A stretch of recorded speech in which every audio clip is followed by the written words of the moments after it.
Muchísimas gracias a todos por estar acá.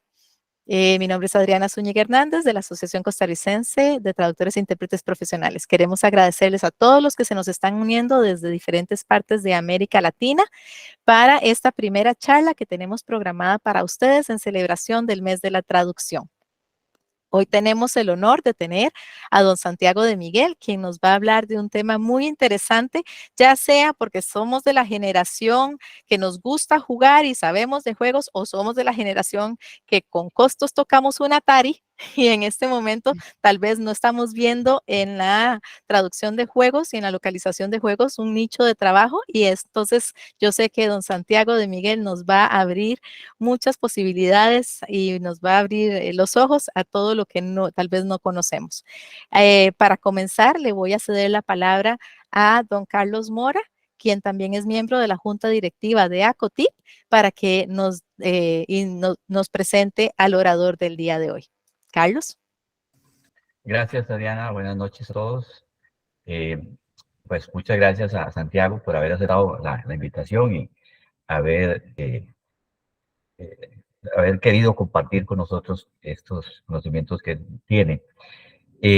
Santiago de Miguel es traductor literario y técnico científico de inglés del Instituto Superior de Lenguas Vivas Juan Ramón Fernández de Argentina. Es traductor, corrector en lengua española de la Fundación Literae de Argentina y completó un posgrado en nuevas tecnologías de la traducción en la Universidad de Buenos Aires, también en Argentina. En la actualidad es Gaming Solution Engineer en MemoQ, una empresa de tecnología aplicada a la traducción, y ejerce como traductor independiente especializado en localización de videojuegos, campo en el que tiene su empresa, su emprendimiento, que se llama Your Game in Spanish. Ha traducido decenas de juegos que van desde reconocidos títulos de grandes producciones hasta videojuegos móviles de desarrolladoras independientes. Santiago además dicta cursos y charlas de software, herramientas de traducción asistida y localización de videojuegos a través de asociaciones, colegios y universidades. También es parte de la comisión directiva de la Asociación Argentina de Traductores e Intérpretes, AATI, así como su reciente comisión de localización de videojuegos. Bienvenido, Santiago, y estamos todo oídos para esto que usted nos tiene para nosotros esta tarde. Muchas gracias. Excelente, Carlos. Muchísimas gracias por la presentación. Gracias también al equipo de ACOTIP por invitarme, ¿no?, a compartir esto que tanto me gusta y de lo que algo sé, que es la localización de videojuegos. Y obviamente no habría charla sin audiencia, así que también le agradezco un montón a todo el mundo que se conectó desde todas las zonas horarias en las que estaremos ahí distribuidos y distribuidas. Bueno, a ver, hoy vamos a hablar sobre la localización de videojuegos, como digo yo, el rincón nerd de la traducción. Me imagino que acá en la sala habrá gamers o habrá gente a la que le interesa jugar, así que si tienen ganas me pueden ir comentando si suelen jugar videojuegos, si en algún momento jugaron, como mencionó acá la colega, o si simplemente les interesa empezar a conocer, ¿sí?, sobre el mundo de los videojuegos para quizás meterse en este nicho que está tan bueno y a mí obviamente me encanta. A ver, voy a compartir mi presentación. Les pido que me confirmen, por favor, si se ve. Sí, excelente. Muy bien, entonces, vamos a empezar. Vamos a ir directo al grano, ¿sí? Una cosa, por favor, háganme todas las preguntas que quieran. A mí me encanta hablar sobre el tema. Yo tengo una presentación pensada, obviamente, pero si después puedo responder preguntas de ustedes, mejor todavía. Así esto no es simplemente un monólogo mío y no se aburren. Y de paso yo también me entretengo un poco más respondiendo sus preguntas. Entonces, datos de contacto, número 1, antes de que me olvide, santiago@yourgamingspanish.com. En caso de que quede alguna consulta después de esta charla, me pueden escribir, ¿sí?, a esa dirección. Y si no, también tienen mi usuario en redes sociales, ¿sí? En todas las redes estoy como @SantiagoTradu. Hoy en día estoy más activo en Instagram, quizás ahí comparto un poquito más de contenido sobre videojuegos, pero en todas me pueden encontrar con este mismo usuario. Así que, ahora sí, empecemos a hablar sobre videojuegos. Y empecemos por un concepto que es bastante clave, ¿no?, en esta industria. A ver, para algunas personas que ya trabajen en localización o conozcan algo sobre localización, esto va a parecer un poco básico, pero sé que hay muchos estudiantes, así que seguramente hay una amplia variedad de conocimientos sobre el tema. Y me gustaría hablar un minutito sobre por qué hablamos de localizar videojuegos y no de traducirlos. Aunque también lo van a escuchar, pero en general vamos a escuchar el término localizar o localización. A ver, en la industria del software en general van a escuchar que se habla de localizar un software, un programa informático, una página web, una aplicación o un videojuego. Entonces, esa sería una razón, simplemente es el término que se usa, pero tiene un sentido.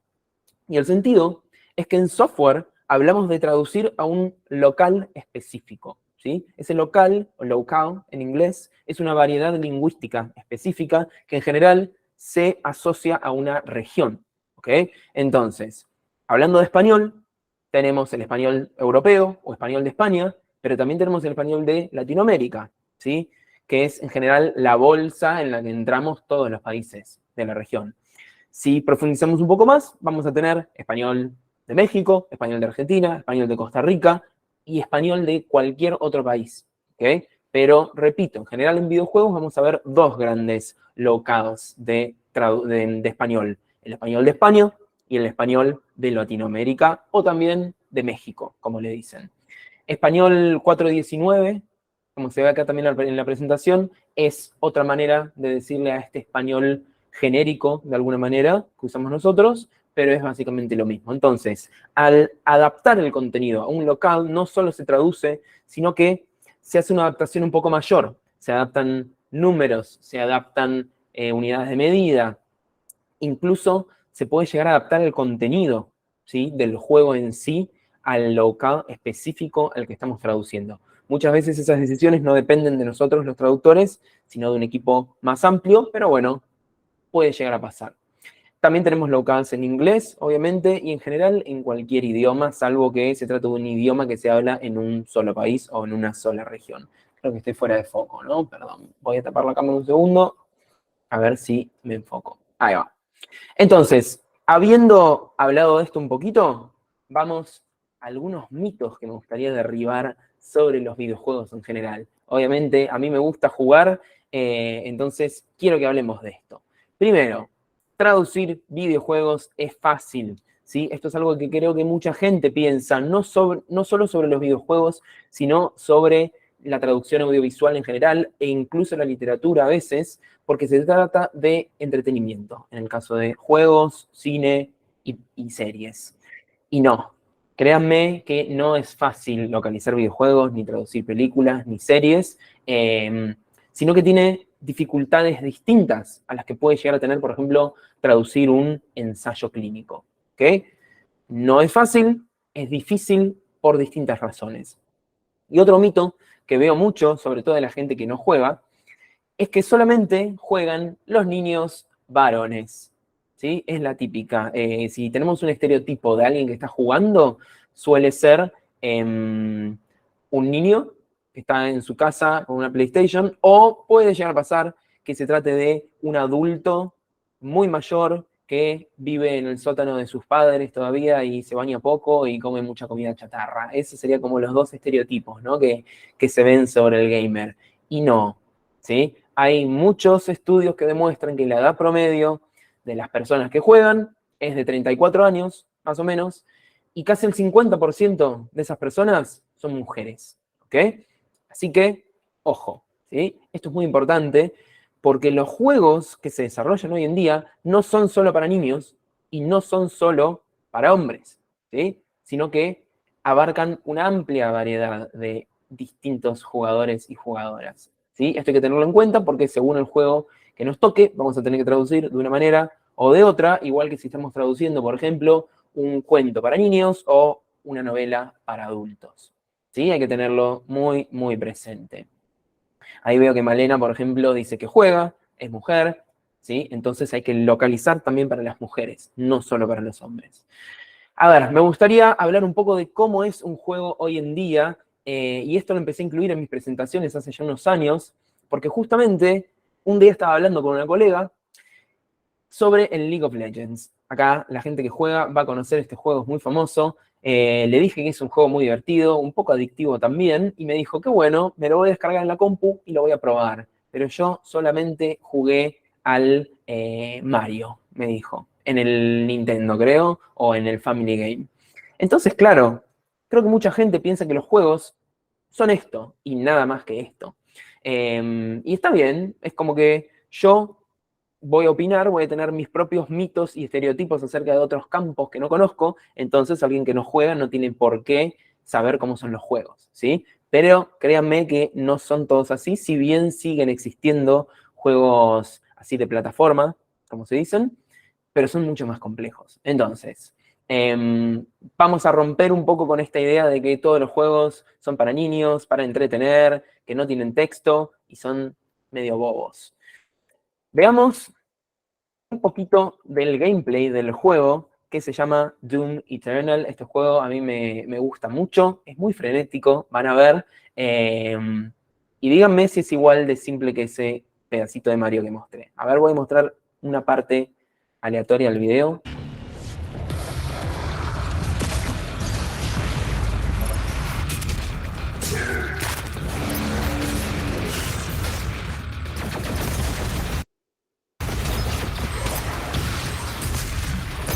Vamos a saltar a otra.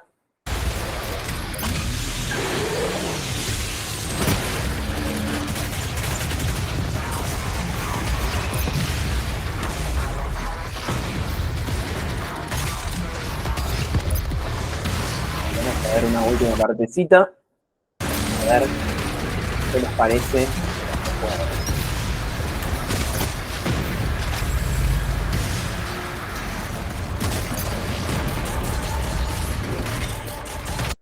Bueno, a ver, más allá de que es un juego un poco violento, ¿no? Si se quiere, podemos ver desde el minuto 1 que no se parece al Mario, como dice acá Brenda. Es un juego bastante difícil de entender, de hecho, si no lo conocemos. Entonces, esto se puede ya empezar a incluso equiparar con un deporte. Imagínense, si ustedes ven fútbol y no conocen nada de fútbol, no van a entender nada de un partido. Bueno, lo mismo pasa hoy en día con los videojuegos.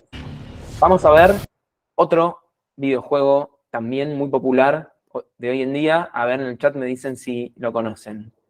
Es simplemente el menú de una tienda de un videojuego.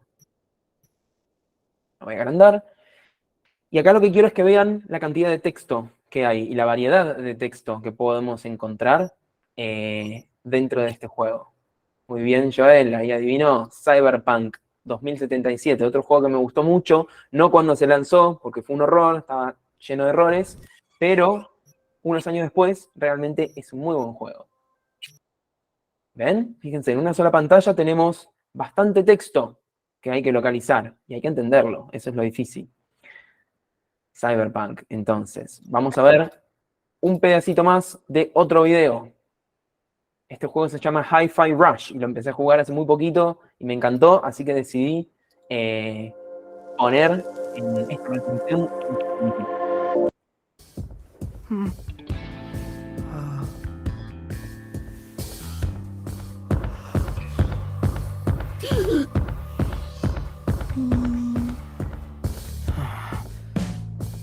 If I'm getting this right... First, music player in my chest. Pretty sure that's not supposed to be there.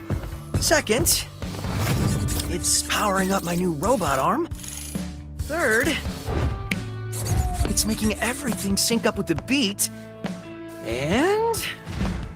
this sounds ridiculous, but when the music kicks in, it feels like I'm on a stage.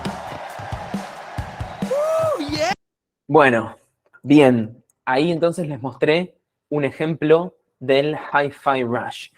No les mostré por casualidad estos tres videojuegos. Ahora vamos a ver bien por qué. Y los vamos a analizar en un poco de detalle. Como dice Brenda, los juegos son bastante más complejos hoy en día.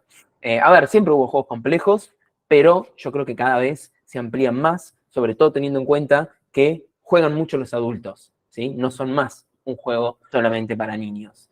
Perdón si escuchan a mi gato de fondo, pero anda con hambre y se pone medio molesto. Bien.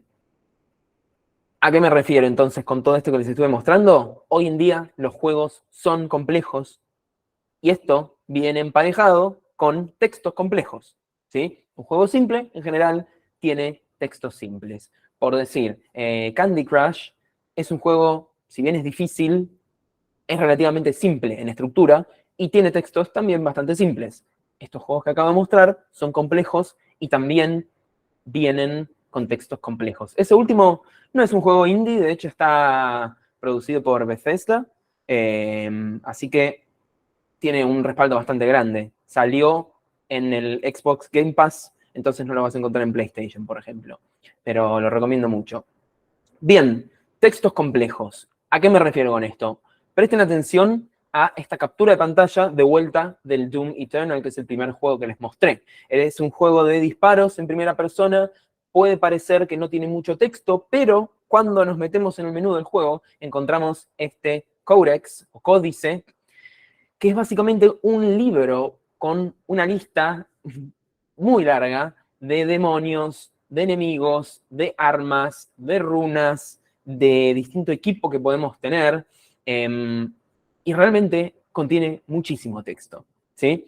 No sé si llegan a leer ahí un poquito sobre esta entrada del Cacodemon, pero tiene bastantes dificultades, ¿sí? Entonces, este texto, como principal dificultad, tiene la creatividad, diría yo. Y esto es algo que van a encontrar mucho, ¿sí? En videojuegos. Acá los colegas me anticiparon algunas preguntas que fueron haciendo cuando se registraron y alguien me preguntaba si había alguna relación entre la localización de videojuegos y la literatura, la traducción de textos de ficción, y sí, la respuesta es que la creatividad está en ambas industrias.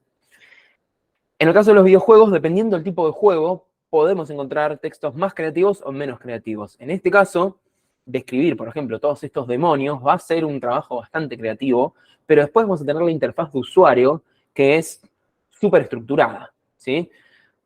Otro ejemplo, yo trabajo en un juego de guerra, por ejemplo, entonces no tengo tanto texto creativo, salvo cuando de pronto se generan textos de marketing o se crea una nueva historia, un trasfondo para un mapa nuevo que está por salir. Ahí sí hay un poco de creatividad, pero si no, es una traducción más bien técnica, ¿sí? Entonces, en este ejemplo que vimos en particular, fíjense, vamos a tener que transcrear varios términos, por ejemplo, las Slothlands, el Arachnotron, el Cacodemon, todo eso va a haber que reformularlo en español para que quede bien, ¿sí? Y suene natural.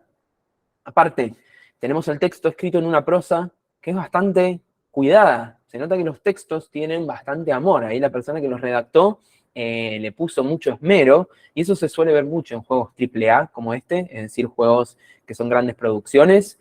Tienen un equipo creativo muy grande y un equipo de guionistas y de escritores realmente también de primer nivel. Así que hay que estar a la altura, ¿sí? De esos textos redactados en su idioma original.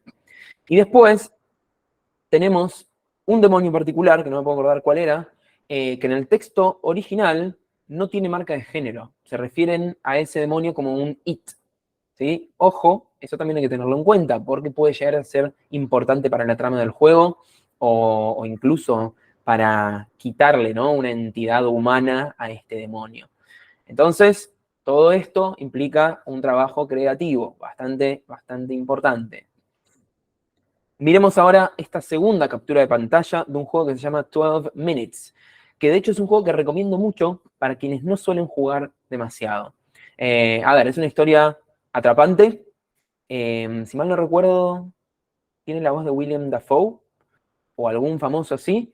Y el juego dura 12 minutos. Y a los 12 minutos morís y volvés a empezar. Es prácticamente inevitable. Entonces, entras como en un loop, en un bucle, y jugás una y otra vez el mismo escenario, y vos tenés que ir intentando resolver un misterio y evitar que la persona que entra por la puerta básicamente te mate a vos y a tu pareja. Ya me parece que la trama es bastante llamativa. ¿Y qué pasa? Este es un juego bastante narrativo, entonces tiene mucho texto hablado. mucho subtítulo, como en este caso, o incluso doblaje. Este juego no sé si está doblado, porque en general se doblan las grandes producciones, porque es caro. Este es un juego más bien independiente, pero podría llegar a tener también bastante texto para doblar, además del subtítulo. Entonces, el subtítulo, como ya sabemos, tiene sus dificultades. Y acá empezamos a ver también, ¿no?, algo en común entre traducción audiovisual y localización, ¿sí? Esos dos mundos se pisan, se superponen. De hecho, hay gente que dice que la localización forma parte de la traducción audiovisual, hay otras personas que dicen que forma parte de la traducción técnica, pero a mí lo que me gusta justamente de la localización es que se superpone con un montón de otros tipos de traducciones. No sé si alguien jugó este juego, pero como principal dificultad encontramos el subtitulado. Entonces, ¿sí? Entonces, si les gusta subtitular, seguramente les guste también traducir videojuegos. Acá tenemos algunas de las dificultades que vienen, ¿no?, aparejadas con el subtitulado, que serían la condensación. El texto tiene que ser conciso, porque tenemos un espacio limitado, la pantalla no es infinita, no podemos tener un subtítulo que ocupe 5 líneas. Bueno, justamente las líneas se suele limitar a 2. Es muy probable que tengamos limitación de caracteres también. Entonces, no podemos explayarnos en nuestro español tan rico y generar oraciones infinitas, porque no van a entrar esos subtítulos, o después las personas que jueguen no van a llegar a leerlos, ¿sí? Entonces se pierde ahí todo el sentido de ese subtítulo tan lindo que generamos. Estoy yendo de foco todo el tiempo. Y después la naturalidad, ¿ok? El subtítulo tiene que ser natural porque se trata de diálogo, ¿sí? El diálogo tiene que ser claro para que justamente las personas que juegan entiendan qué está pasando, porque en una historia tan narrativa como esta, justamente es prácticamente como una película, ¿sí? Una película interactiva lo que estamos jugando o viendo. Entonces el diálogo tiene que ser atrapante, tiene que estar bien escrito, tiene que sonar bien, lo cual es muy difícil para un español latinoamericano, y tiene que ser claro para que la persona que juega no se pierda en la historia y la entienda bien.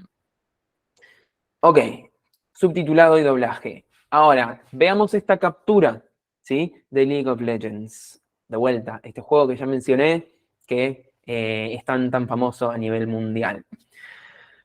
¿Qué pueden ver acá?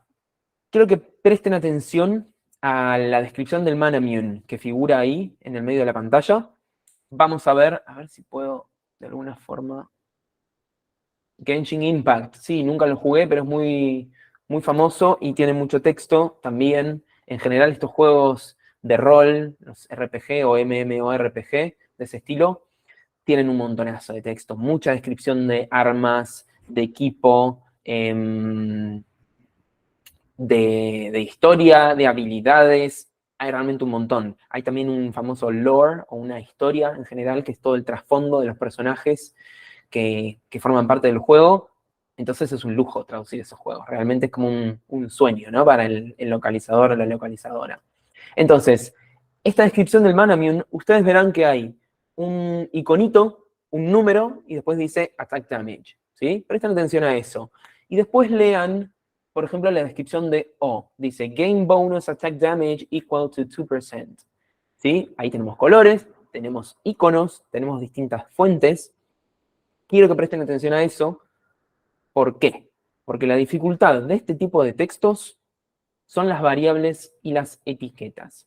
Este puede que sea un concepto nuevo si nunca trabajaron en localización, pero va a ser muy importante, ¿sí? Tanto el de variable como el de etiquetas. A ver, vamos a ver qué son las variables y qué son las etiquetas. Fíjense, ahí yo rescaté un fragmentito del texto, ¿sí?, que tiene un icono, que tiene un número y después tiene texto. Esto lo vemos así en el juego, pero en realidad cuando nosotros estemos traduciendo, lo vamos a ver de una forma distinta, que es como lo marco ahí a la derecha. Fíjense, el icono desaparece, no tenemos más el icono en sí, sino que tenemos estos paréntesis, no me sale cómo se llaman, esta especie de corchetes triangulares, y una pequeña descripción de lo que puede llegar a ser el icono, si es que tenemos alguna descripción, ¿sí? A veces no tenemos nada. Perdón, me molesta irme de foco. Las comillas angulares. Muy bien, gracias. Después tenemos una variable. que es una llave con un número adentro, que no nos dice nada. Y después sí tenemos la palabra que tenemos que traducir. Entonces, a partir de esa cosa, tenemos que interpretar después que en el videojuego se va a ver de otra forma, ¿sí? Tenemos que interpretar que dentro de las comillas angulares va a haber un icono, y eso se va a reemplazar por un icono distinto cada vez, que las llaves con numeritos en realidad se van a reemplazar por números, que a veces pueden llegar a ser porcentajes y no lo sabemos, y que después el texto sí, efectivamente, va a aparecer como texto. Vamos a ver otro ejemplo. Miren acá la descripción, ¿sí? De vuelta, tenemos una fuente, tenemos un color naranja, después tenemos un porcentaje en azul y tenemos un último icono. De vuelta, en el juego, esa es la forma en la que se ve. En la traducción, a nosotros nos va a llegar lo que yo pongo más abajo, ¿sí? Entonces, la dificultad de todo esto es que tenemos que traducir entre código de alguna manera, ¿ok?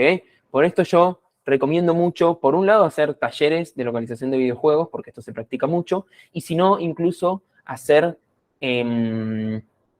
alguna capacitación de programación, ¿sí? Por ejemplo, HTML, algo básico que nos ayude a entender cómo funcionan las etiquetas y cómo funcionan las variables, ¿sí? Fíjense, la primera parte está igual, dice Game Bonus. Y después tenemos de vuelta estas comillas angulares con un código, tenemos la palabra, tenemos otra comilla, estas son las etiquetas, ¿sí? Es decir, que encierran texto y le dan un formato específico, en este caso color. Después tenemos otra etiqueta seguida de una variable que se va a reemplazar por un número y después un porcentaje. Por último, tenemos una variable más, que es el icono, y se cierra con la etiqueta que va a marcar el color, ¿sí? Como ven, esto se puede poner bastante complejo, y de vuelta, si no conocen, si no saben cómo se traduce con código, puede ser bastante abrumador, ¿ok? Ahora veamos estas 3 capturas de pantalla, que de hecho 2 de estos juegos los localicé yo y tuve que pasar por estas dificultades. A ver, tienen algo en común estos 3 juegos, es que son juegos móviles, ¿ok? Para celulares o tablets, pero sobre todo para celulares, que, dato de color, la industria de los videojuegos móviles es la que más dinero recauda a nivel mundial, lo cual puede parecer contraintuitivo, porque en general son gratis, pero todos estos jueguitos gratis, por un lado recaudan con publicidad, y por el otro, como ven en la captura del medio, nos venden cositas dentro del juego por un precio más accesible que un juego completo, y eso hace que la gente termine gastando más. Entonces, los juegos gratis y para dispositivos móviles recaudan más que las grandes producciones de PlayStation, por ejemplo. Nada, eso siempre me gusta mencionarlo porque suele ser bastante sorprendente. Entonces, fíjense, ¿qué tienen en común estas 3 capturas de pantalla? Que tienen poco espacio, ¿sí? Todo el texto está comprimido. Y otra cosa que tienen en común es que seguramente los originales de estos juegos están o en chino o en japonés. De hecho, puedo dar fe de que las 2 primeras capturas originalmente están en chino, que se traducen al inglés, y del inglés después se traducen al resto de los idiomas.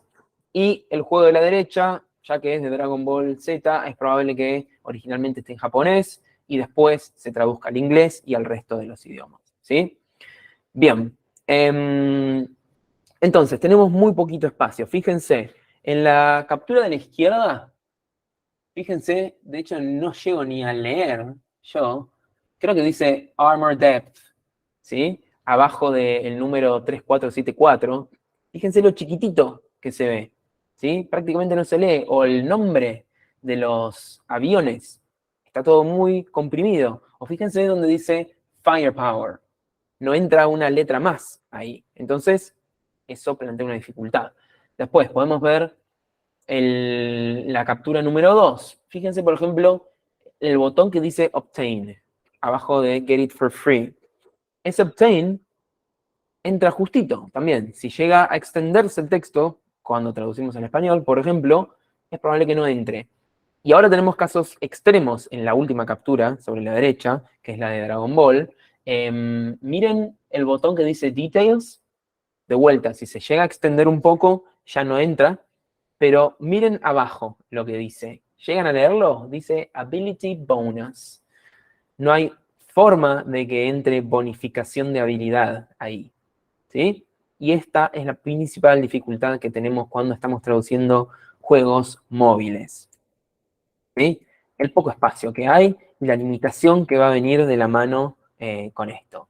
Entonces, ¿qué puede pasar cuando tenemos poco espacio? Podemos tener truncamientos, que es el primer ejemplo que marco ahí en celeste. Un truncamiento es cuando el texto supera el espacio disponible, entonces se corta, queda truncado. Esto suele pasar en los botones, pero no solo en los botones, ¿sí? Perdón, apareció el gato que está haciendo lío, como ya anticipé.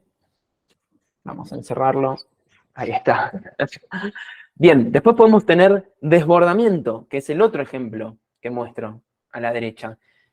Es la misma problemática, el texto supera el espacio disponible, pero en este caso no se corta, sino que sigue de largo y creo que queda peor todavía, ¿no? Tener texto desbordado realmente hace mal a la vista. Después, podemos llegar a caer en un exceso de abreviaturas. Esto puede pasar también y queda horrible, ¿sí? Porque realmente no se entiende el texto. En inglés se suele abreviar mucho, en español no tanto, no tenemos esa cultura de abreviar, entonces es difícil.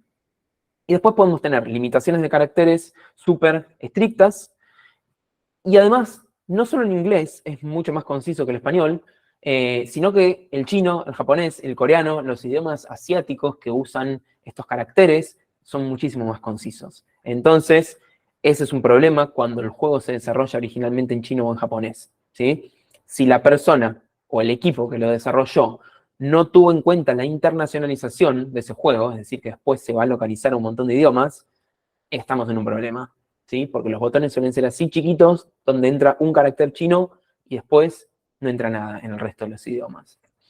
Bueno, como van viendo, no es tan fácil, quizás como parecía, traducir o localizar videojuegos. Esto es lo que pasa cuando justamente se hacen las cosas mal. De hecho, yo participé en este juego y ni lo quiero mencionar, porque miren cómo quedó.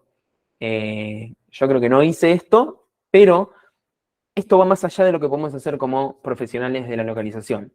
Esto tiene que ver ya con un juego mal internacionalizado, es decir, ya desarrollado desde su incepción, digamos, mal, porque no está pensado para ser traducido. Fíjense, la palabra básica no tiene la fuente correcta, ¿sí? No acepta caracteres acentuados. Esto es algo básico de localizar.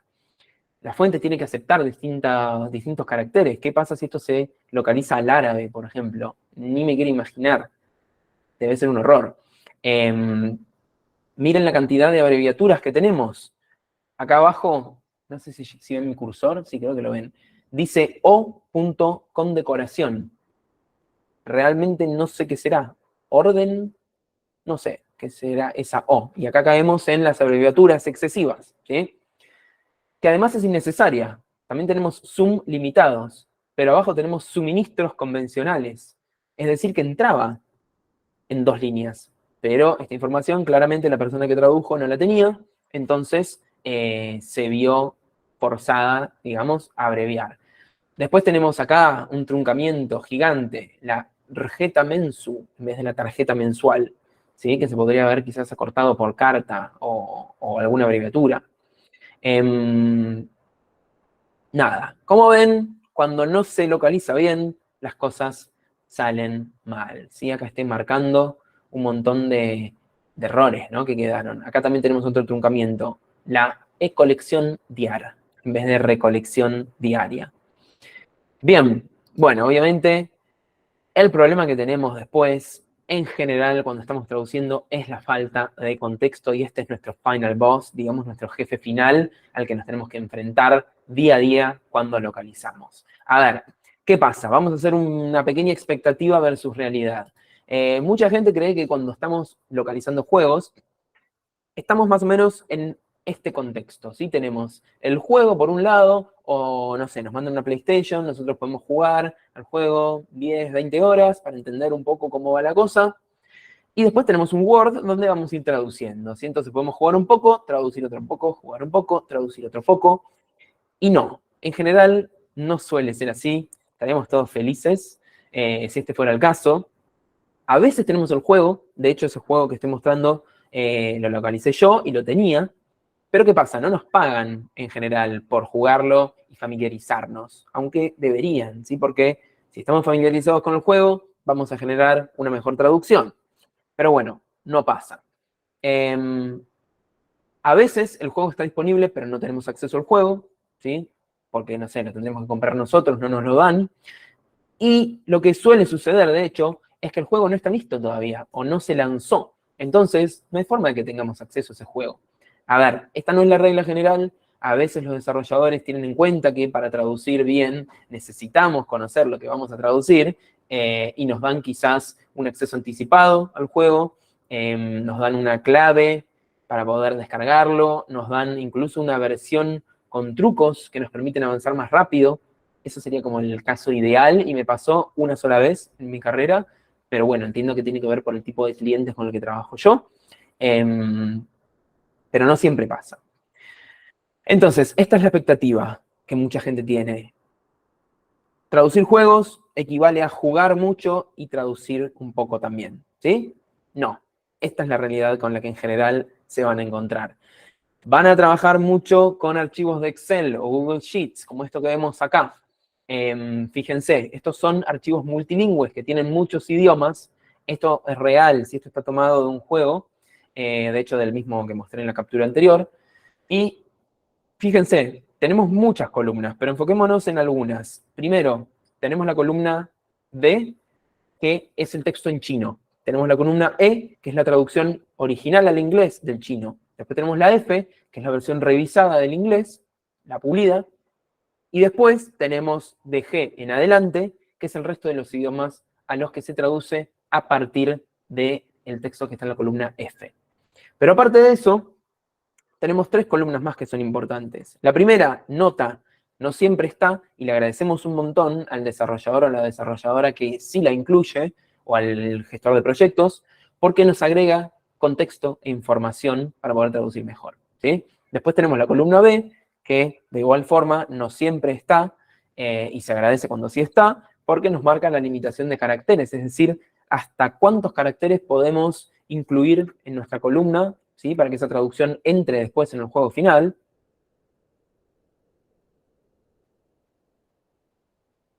Perdón. Y después tenemos la columna C, que suele ser la más desconocida para quienes no están en el rubro, digamos, que es la de el ID o la key o el identificador único de cada cadena de texto. Es decir, cada una de estas celdas se conoce como cadena en el mundo de la localización y del software. Y cada cadena tiene un identificador único, ¿sí? Que la diferencia del resto de todas las cadenas del juego. Si tienen 1 millón de cadenas, va a haber 1 millón de identificadores, ¿sí? Y lo bueno es que estos identificadores nos agregan información y contexto sobre cada cadena de texto. Fíjense, no son súper claras, pero al menos nos dicen que esto es el título o el nombre de un regalo, por ejemplo. Fíjense a lo poco que nos tenemos que agarrar cuando estamos localizando juegos, ¿no? Porque no suele haber mucho contexto. Entonces, en la realidad, vamos a ver muchos archivos como este, vamos a ver muchos archivos como estos que tengo acá. El de la izquierda es un archivo XML, que es bastante estándar, se ve mucho. Y el de la derecha es un archivo .properties, que se suele ver para ciertas partes de un juego. Pero son archivos de programación. A veces llegan estos directamente. Entonces ustedes, como traductores y traductoras, van a necesitar algún mínimo de conocimiento técnico para poder llegar a lidiar con esto en caso de que les llegue algo similar, ¿sí? Ojo, así como les digo esto, tengo que decir que si ustedes trabajan con agencias, no van a tener que tratar con este tipo de textos, ¿sí? O con este tipo de archivos, en realidad. Eso lo va a procesar la agencia de traducción antes de mandarles a ustedes la traducción en alguna herramienta de traducción, ¿ok? Pero si trabajan para una agencia, trabajan para clientes directos de videojuegos, o como yo, quizás trabajan en una empresa que a su vez le ofrece un servicio a estas empresas de videojuegos, sí van a tener que lidiar con este tipo de archivos, ¿ok? Lo bueno es que existen las herramientas de traducción asistida o los sistemas de gestión de traducciones o TMS como MemoQ, como Trados, como WordFast, como Phrase o MemSource, como Localize, como Crowding, como SmartCat y un montón más. Yo trabajo en MemoQ, así que sepan que lo que voy a decir quizás está un poquito condicionado por eso, pero fuera de chiste, MemoQ es la herramienta más popular en localización de videojuegos. Entonces, si ustedes quieren dedicarse a esto, tienen que aprender MemoQ, ¿sí? Y no lo digo, repito, porque trabajo en la empresa. Es simplemente un hecho, porque MemoQ, por ahora al menos, es como que domina en ese mercado. Pero se usa mucho también Phrase, ¿sí? O Crowding o Localize. MemoQ definitivamente es la herramienta más compleja de todas estas. Acá tenemos una captura de pantalla para que ustedes vean la interfaz. Si usan alguna herramienta de traducción asistida, van a ver que es muy similar a todas. Y una vez que aprenden a usar alguna, después pueden usar todo el resto sin ningún problema. Lo que tiene bueno es que ustedes pueden agarrar uno de esos archivos, el XML, el Properties, el Excel multilingüe, lo que sea, ustedes lo ponen dentro de MemoQ y con los filtros que ofrece el programa, el texto se procesa, se saca todo el código, todo lo que es código interno se marca de esta forma en color y se protege para que ustedes no lo cambien por error. Y listo. Ustedes después se enfocan en traducir con la ayuda de memorias de traducción y los glosarios o las bases terminológicas. Esto que vemos acá es una captura de Phrase, lo que antes era MemSource, que es un programa bastante similar, aunque un poquito más simple o sencillo que MemoQ, pero que hace lo mismo, ¿sí? Acá tuve que tapar algunas cositas porque son confidenciales de mi cliente, y esto es algo que vamos a ver mucho, ¿sí? Los acuerdos de confidencialidad en videojuegos suelen ser bastante restrictivos. Vamos entrando al final de la presentación, ¿sí? Entonces, porfa, si tienen preguntas, vayan dejándolas en el chat, así mis colegas tienen tiempo de recopilarlas y yo de responderlas. Entonces, recuerden, la expectativa es que van a tener el juego y van a traducir en un Word. La realidad es que van a trabajar con archivos de Excel, un montón, que van a trabajar con archivos de programación, y si trabajan con agencias van a trabajar muchísimo con herramientas de traducción asistida. Así que tienen que saber usarlas. Bien, para cerrar, hablemos de si hay trabajo o no en esta industria, ¿sí? Que seguramente es algo que se estén preguntando muchos y muchas. La respuesta es sí, ¿ok? Hay mucho trabajo. Hay que saber encontrarlo, obviamente, y también tengo que decir que en este momento, por lo menos en septiembre de 2023, la industria está pasando por una ralentización, ¿sí? Sigue creciendo, pero más lento. Lo que pasa es que venimos embalados con la pandemia, durante lo cual la industria de los videojuegos creció un montón, ¿sí? Y de manera muy acelerada, a diferencia de otras industrias que, por el contrario, sufrieron pérdidas. Entonces, tuvo un crecimiento muy acelerado y ahora se frenó un poquito. Entonces van a haber noticias de que hay despidos, de que hay empresas que están bajando las tarifas. Sí, pasa eso, pero sigue siendo una industria próspera que tiene futuro. Entonces, para cerrar, estos son solamente algunos de los puestos que existen, ¿sí? En la industria de los videojuegos. Y lo primero que me gustaría es diferenciar el trabajo in-house con el trabajo freelance. A ver, el trabajo in-house es el trabajo en plantilla, en relación de dependencia, fijo, como sea que le quieran llamar. Es decir, te contrata una empresa, en general una empresa de videojuegos, pero también hay agencias que contratan gente in-house para localizar. Y lo que tiene bueno es que el trabajo ya está, ya lo tienen. Es como conseguir un trabajo de oficina. Ustedes cumplen un horario, tienen un sueldo, tienen sus vacaciones, tienen su obra social quizás o su seguro médico, y se pueden olvidar, ¿sí? Del resto. Solo van, traducen o gestionan en lo que sea que hagan y listo. En cambio, el trabajo freelance es un poquito más volátil, ¿sí?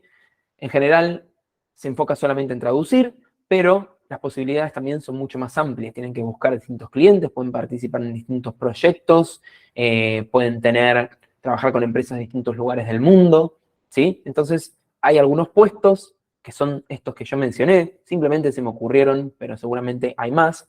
Hay algunos puestos que son más típicos, como in-house, y otros que son más típicos como freelance. Entonces, traductor y revisor, o traductora y revisora, son los puestos que ya conocemos todos. Se pueden hacer tanto de manera freelance como de manera in-house, pero yo diría que más que nada de manera freelance, ¿sí? Después, los que vienen por abajo suelen ser más típicamente puestos de trabajo que podemos conseguir de manera fija o en plantilla. Gestor de proyectos es la persona que gestiona, ¿sí?, estos proyectos, que hace de enlace entre la persona que traduce y quizás la empresa de videojuegos, en el caso de una agencia, o también pueden trabajar como gestora de proyectos en una empresa de videojuegos, ¿sí?, cualquiera que se les ocurra, siempre y cuando tenga la empresa un departamento de localización. Ellos van a hacer el enlace entre la agencia de traducción o los traductores y los distintos departamentos, ¿sí?, de la empresa de videojuegos. Entonces quizás ellos trabajan con marketing, trabajan con producción y trabajan con el equipo de guionistas, reciben los textos y se los mandan a una agencia que a la vez va a tener un gestor de proyectos y va a enviarle el trabajo a los traductores. Tenemos después el tester lingüístico. Los juegos, cuando están bien hechos, no solo se traducen, sino que después se prueban, ¿sí? Es decir, se juega el juego traducido y se fijan que estén bien las traducciones. Porque como les dije, al haber falta de contexto, lo que pasa mucho es que las personas que traducen lo hacen como pueden y después las traducciones quedan mal, ¿sí? No es por culpa de ellos, sino que no tenían el contexto, ¿sí? Perdón, me voy de foco. El coordinador de testeo, como se imaginarán, es la persona que coordina todo esto, que puede ser bastante complejo. Imagínense un juego como Cyberpunk, que es enorme y lleva decenas de horas o cientos de horas para completar. Hay que coordinar el testeo de ese juego, ¿sí? Después tenemos el ingeniero o la ingeniera de localización, que es en parte lo que hago yo también en MemoQ. Esto implica procesar los archivos que recibimos, crear los filtros necesarios para poder trabajarlos dentro de una herramienta de traducción asistida, no sé, saber usar expresiones regulares quizás para proteger texto que no hace falta traducir y varias cosas más. Es un puesto técnico, pero no necesariamente de ingeniero o ingeniera. Puede ser un lingüista que tiene buenos conocimientos técnicos y que conoce la industria y aprendió y ahora lo puede hacer. Y después tenemos el Language Specialist o el Team Lead, que es en general la persona que tiene la decisión final sobre un idioma o un local, y este me parece que es un puesto súper interesante para hacer. Suele ser un puesto ya más senior, ¿no?, un poquito más jerárquico, pero puede ser súper interesante. Entonces, hay trabajo, es entretenido, es divertido, es desafiante, ¿sí? Pero está buenísimo. Por lo menos a mí me encanta, así que si están interesados o están interesadas en la localización de videojuegos, les recomiendo muchísimo que sigan explorando esta industria y que si les surge alguna pregunta, me escriban, ¿sí? Yo voy a intentar darles una mano cuando pueda. Y nada, a darle para adelante porque está genial. Les agradezco por haberme escuchado. Espero que lo hayan disfrutado, que no se hayan aburrido tanto. Y bueno, veremos a ver si hay alguna preguntita para responder. Gracias, Santiago. Qué maravilla. No tenía ni la más remota idea de todo el trabajo que lleva el localizar este tipo de traducciones o de este tipo de trabajos. Entonces, vamos ahora a pedirle a la gente, te están dando las felicitaciones, te están diciendo que muy interesante, excelente charla.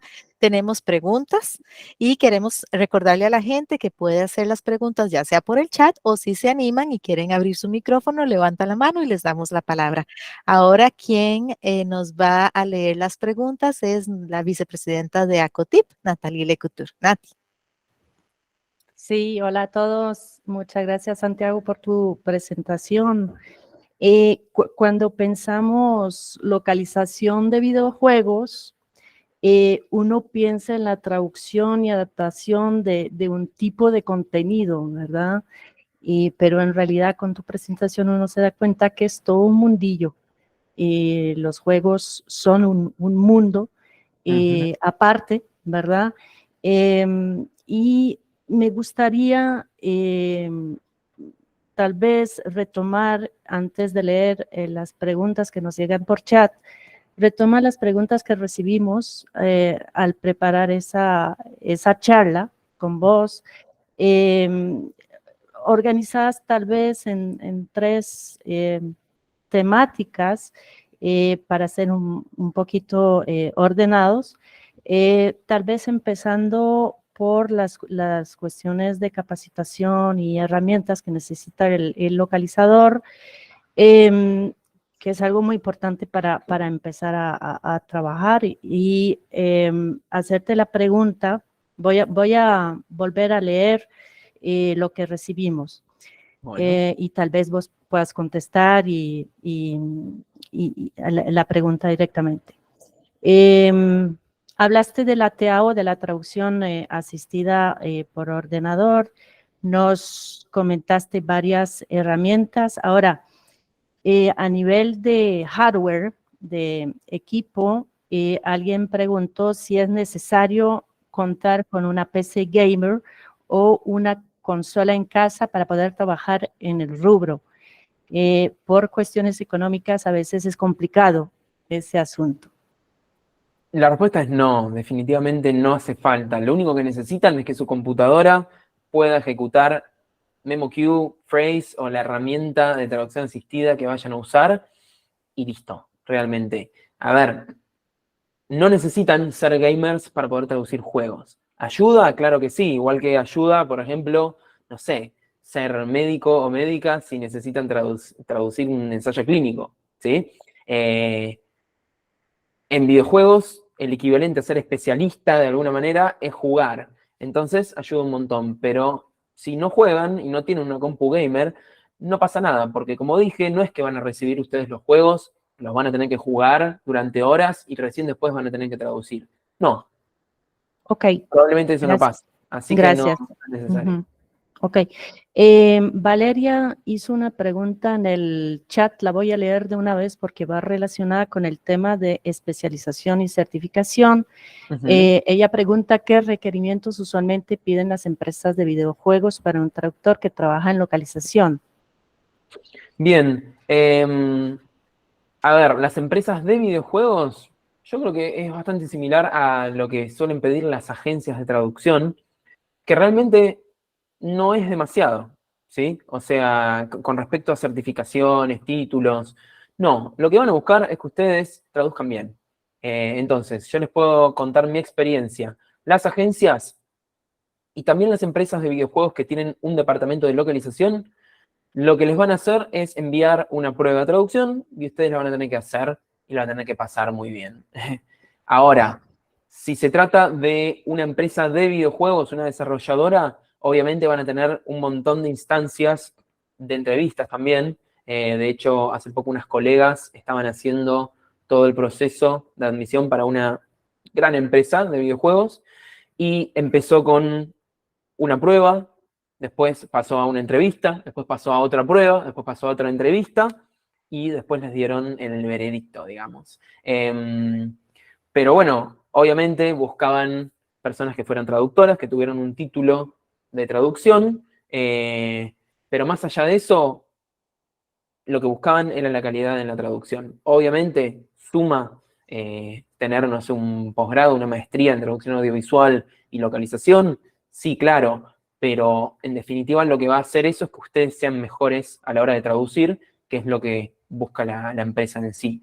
Pero realmente no sé de ninguna certificación así específica del rubro. Uh-huh. En general Uh-huh. buscan la calidad. Muy bien, muchas gracias. Ahora, sobre el tema del estatus del localizador, Uh-huh. te voy a hacer una 2 por 1. Te voy a leer 2 preguntas de una vez. Bueno. Alison Pérez recomienda ser freelance antes de in-house. Y otra pregunta relacionada sobre el mismo tema. Mi objetivo profesional en este momento es quedar de localizador in-house, de plantilla, para alguna desarrolladora o agencia, ya que de freelancer el trabajo es muy esporádico. ¿Qué consejo nos puedes dar para triunfar en la búsqueda? Bueno, podemos hacer una charla completa, ¿no? Sobre ese Aparte, tema. sí. Otra hora entera. Pero voy a intentar dar algunos consejitos. A ver, lo primero que tengo para decir es que el trabajo freelance, una vez que ustedes se establecen, no es esporádico, ¿sí? Al revés, suele pasar que hay demasiado trabajo y no damos abasto, entonces ahí tenemos que aprender nosotros a poner un corte.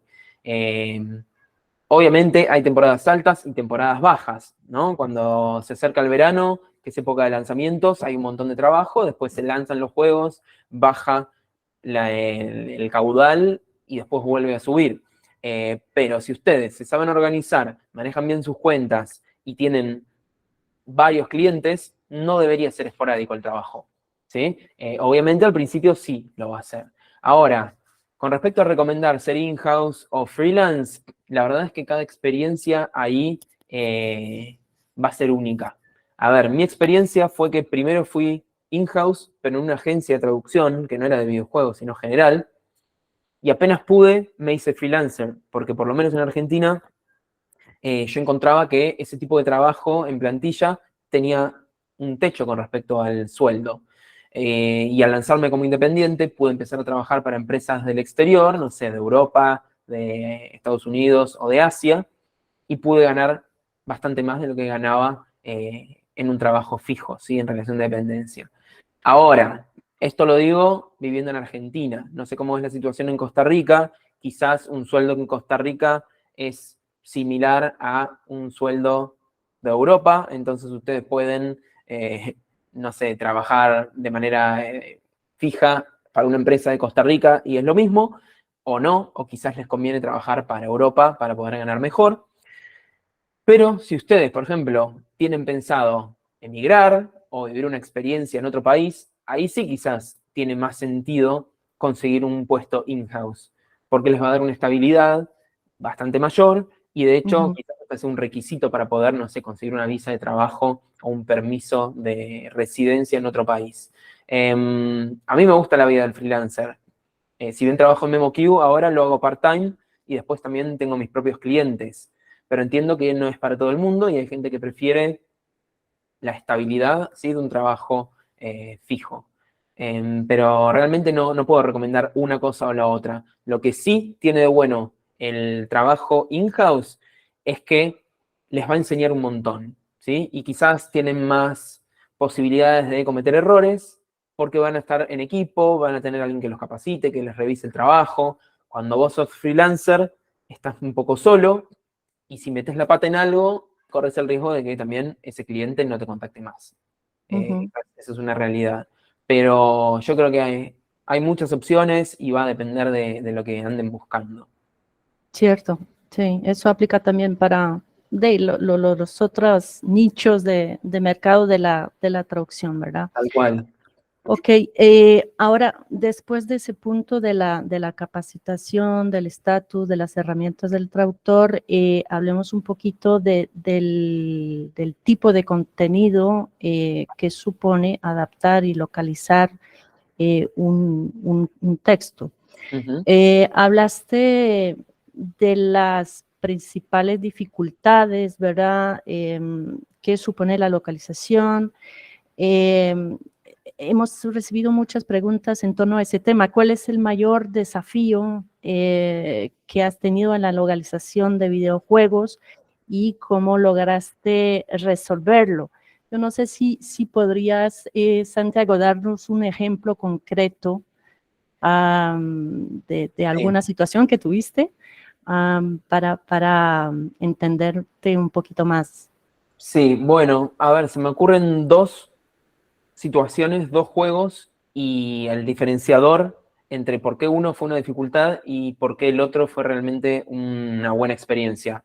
Y tiene que ver con la creatividad, en mi caso. A mí me pasa que, si bien me considero creativo, me cuesta empezar, ¿no? Con la creatividad. Me cuesta esa primera chispa que me encienda, de alguna forma.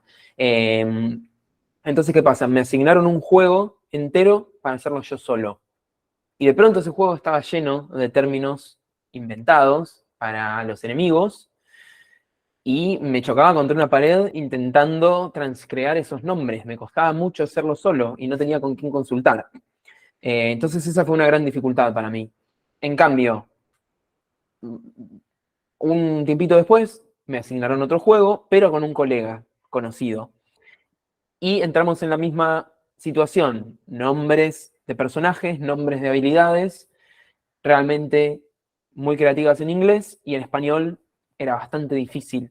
Pero ¿qué? La dificultad fue que yo estaba trabajando con un colega, hicimos una videollamada y dedicamos, no sé, 2 horas solamente a intentar resolver los nombres de los personajes y los nicknames, los sobrenombres que tenían, pero lo hicimos juntos. Entonces el resultado fue mucho mejor, fue mucho más divertido hacerlo, fue menos frustrante, y yo creo que seguramente quedó bien. No digo que mi otro juego haya quedado mal, porque yo creo que quedó bien, pero me costó muchísimo más que cuando trabajé en equipo. Ujú. Otra pregunta sobre la traducción, localización de contenido relacionada con la traducción inclusiva, que tiene viento en popa. ¿Hay algún espacio en la localización de videojuegos para la traducción inclusiva? Sí, bueno, es un tema que está bastante en auge.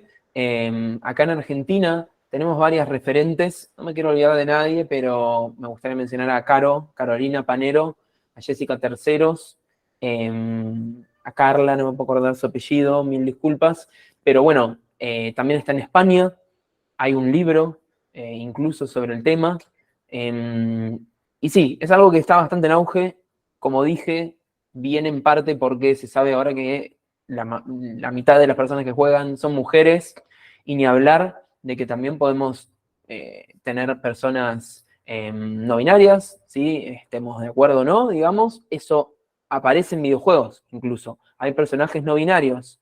A mí no me pasó en un juego, pero sí me pasó en un webcómic. Entonces, tenemos que estar al tanto de estas tendencias para reflejarlas también en los juegos. Yo les recomiendo que vean videos, que lean, porque realmente hay bastante información. Yo diría que busquen particularmente a Carolina Panero. Si ustedes buscan en YouTube neutralidad en videojuegos, van a encontrar un montón de presentaciones de ella y de otras colegas que hablan sobre el tema.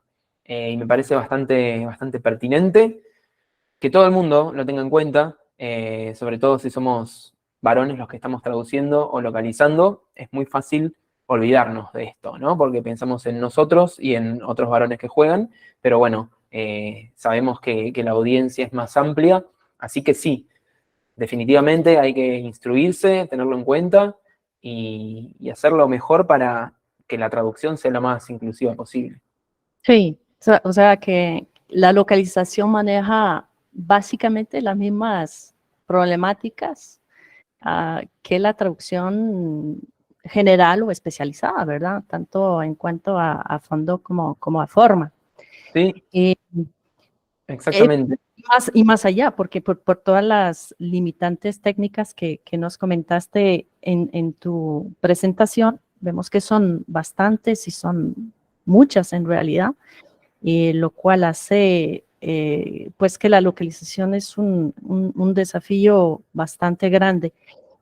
Ahora, a nivel de mercado, quisiera leerte una pregunta que recibimos, que dice así: siempre he sido fanática de los juegos de video, principalmente de aventura, y aunque nunca he traducido nada de esa industria, no puedo evitar observar las traducciones y pensar, yo puedo hacer esto. ¿Qué me recomiendas hacer para iniciarme en ese campo? ¿Es mejor contactar a las empresas de videojuegos directamente? ¿Hay un software especial que debamos conocer? ¿Dónde estudiar sobre ese tipo de traducción? Ya contestaste algunas partes de esa pregunta, pero sí me parece interesante esa perspectiva. Yo puedo hacer eso, ¿verdad? Que probablemente muchos estarán pensando, No sé si quieres agregar algo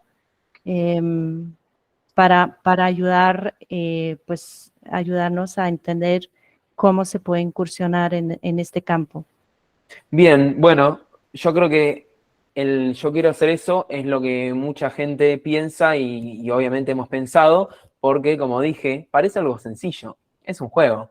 Tengo el texto, traduzco el texto, pero no, ya vimos que de la mano de esos textos vienen un montón de dificultades. Entonces, seguramente puedes hacerlo con un poquito de formación adicional, en mi opinión. Entonces, mi sugerencia para todas las personas que quieran iniciarse en este campo es, por un lado, aprender herramientas de traducción asistida, cualquiera, ¿sí? No voy a decir MemoQ, porque no necesariamente tiene que ser MemoQ, cualquiera, aprendan una y llegado el momento de trabajar, les van a exigir que usen alguna en particular. Lamentablemente es eso, les van a exigir alguna. Después, que se formen en localización de videojuegos, que hagan algún taller, idealmente que sea práctico y que les den alguna devolución.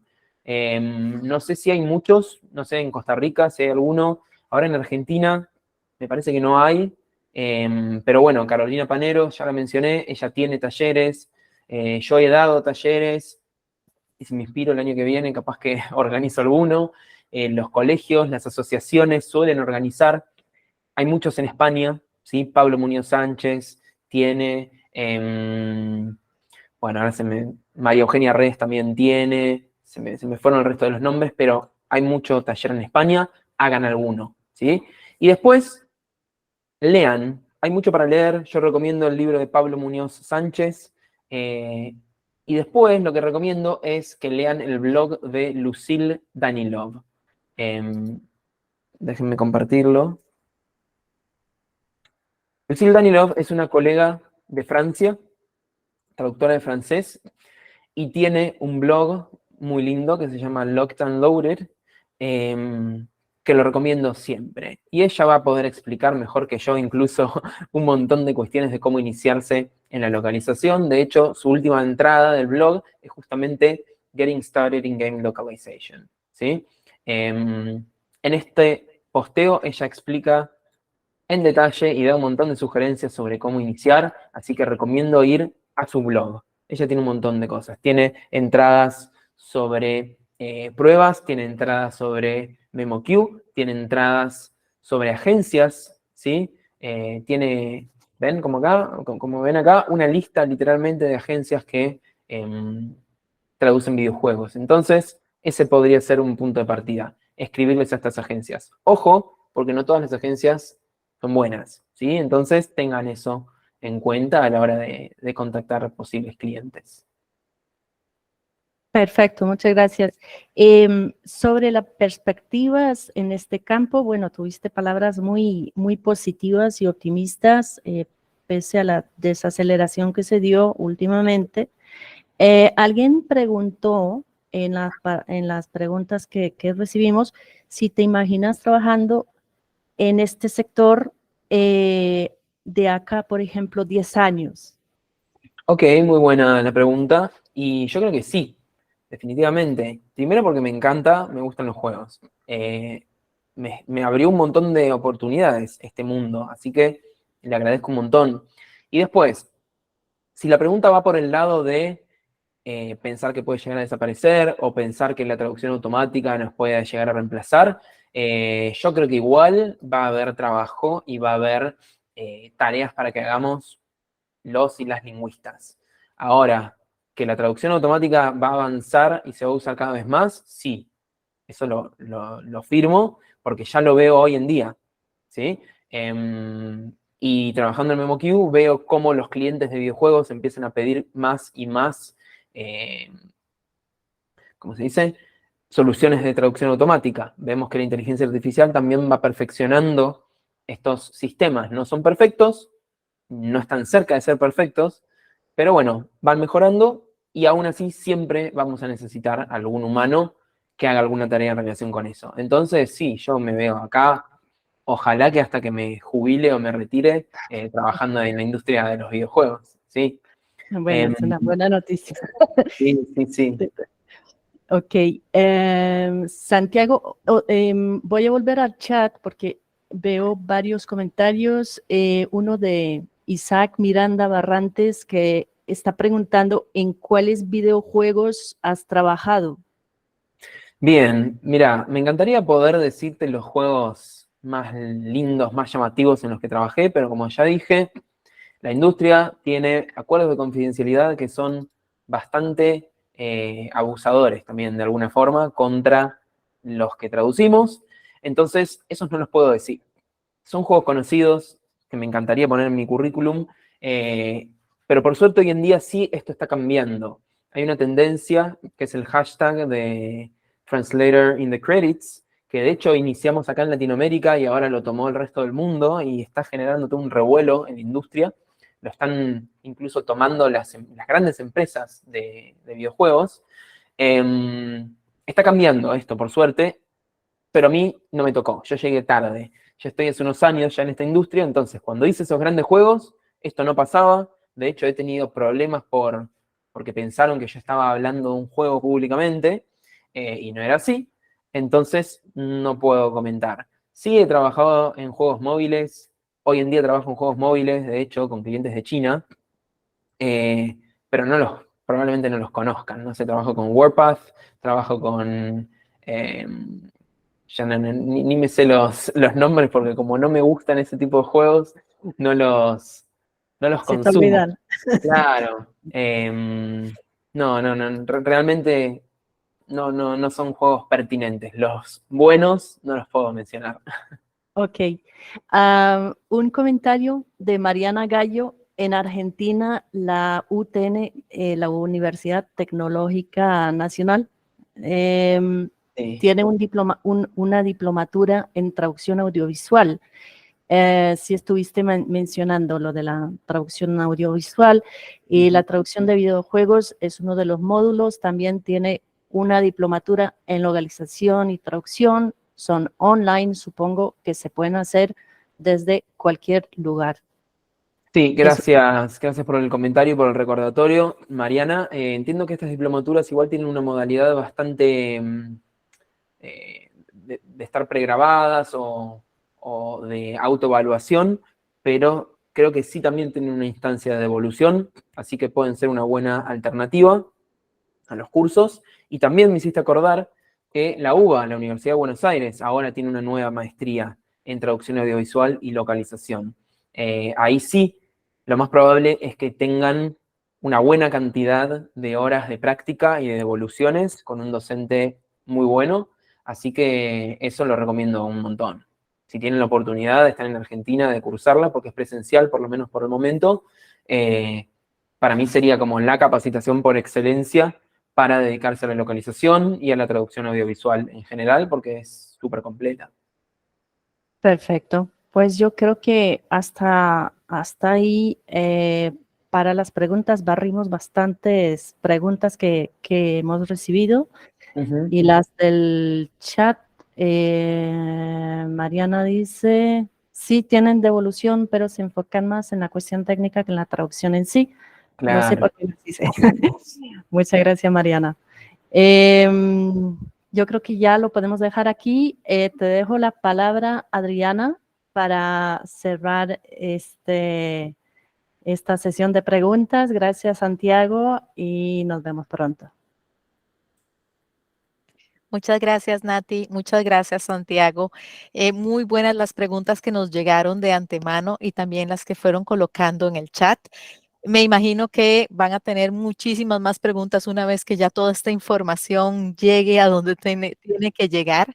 Entonces, más bien, muchísimas gracias por tu disponibilidad, por darnos toda esta información, por estar dispuesto a ayudar a la gente que quiera conocer un poco más al respecto. Eso nos parece excelente. Muchísimas gracias. Y veo que alguien levantó la mano. O no, o la bajó, se arrepintió.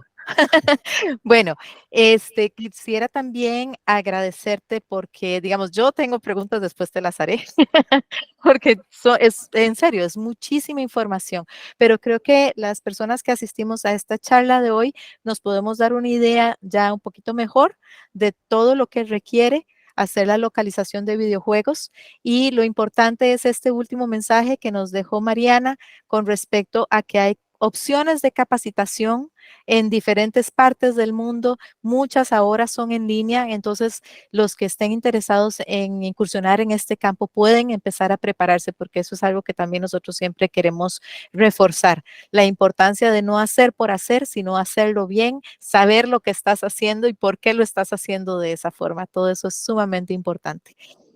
Quisiera entonces de nuevo agradecerte, Santiago, por tu tiempo, por tu disponibilidad, por toda la información y quisiera cerrar esta charla no solo dándole las gracias a todos ustedes que vinieron a ver la localización de videojuegos, el Rincón Nerd de la traducción de Nerd no tiene nada, te lo aseguro.